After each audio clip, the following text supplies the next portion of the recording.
सगळ्यात प्रथमतः मला असं वाटतं की नगरकरांची मानसिकता बदलण्याची खूप मोठी गरज आहे। आपल्याला जर हे शहर स्वप्नवत व्हावं असं वाटत असेल तर या शहरावरती त्या राहणाऱ्या नागरिकांचं तिथलं त्यांचं मनापासून प्रेम असलं पाहिजे।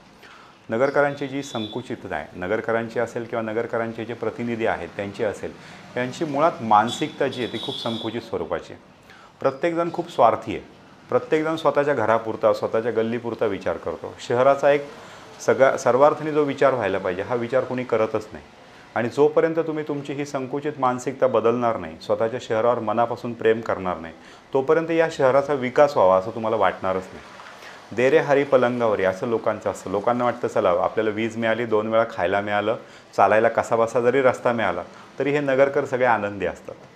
म्हणजे डेव्हलपमेंट काय असतात खरं ते नगरकरांनी बघितलेलं आहे। कारण नगरच्या जवळ सुंदर डेव्हलप झालेलं नाशिक आहे, पुणे आहे, औरंगाबाद आहे।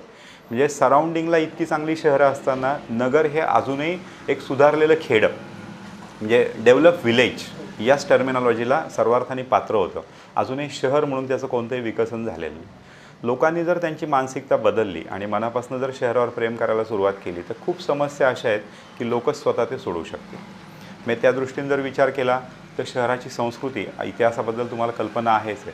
शहराची ऐतिहासिक संस्कृती खूप मोठी आहे। म्हणजे या शहरापासून प्रेरणा घेऊन बगदाद आणि कैरो या शहरांची निर्मिती झालेली आहे। इतका सुंदर इतिहास निजामशहाच्या काळापासून नगरला लाभलेला आहे।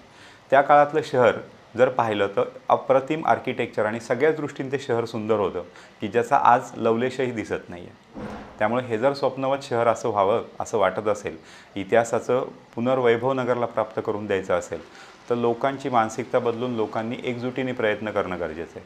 प्रत्येक अपेक्षा ही सरकारकडनं किंवा प्रशासनाकडनंच करायला पाहिजे अशातला भाग नाही आहे। लोक जर एकत्र आले आणि त्यांना चांगलं नेतृत्व मिळालं तर ह्या शहराचं स्वप्नवत शहर व्हायला वेळ लागणार नाही। आणि ही जी संस्कृती आहे ही संस्कृती बदलणंही अवघड होणार नाही।